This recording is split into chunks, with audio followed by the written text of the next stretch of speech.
আমি সর্বশক্তিমান আল্লাহর নামে সশ্রদ্ধ চিত্তে শপথ করিতেছি যে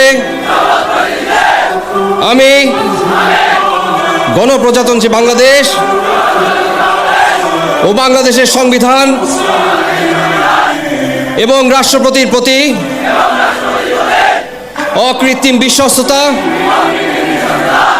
ও আনুগত্য পোষণ করিব। আমি আমার অপরিহার্য কর্তব্য মনে করিয়া আমার উপর ন্যস্ত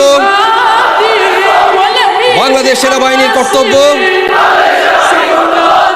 আমি সততা ও বিশ্বস্ততার সহিত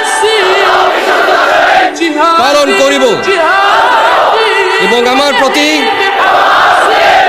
জল, স্থল ও আকাশ পথে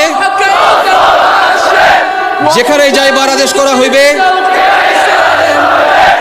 সেখানেই যাইব। আমি আমার জীবন বিপন্ন করিয়াও আমার উপর নিয়োজিত কর্তব্যরত যে কোনো ঊর্ধ্বতন কর্মকর্তার সকল আদেশ পালন এবং মান্য করিব।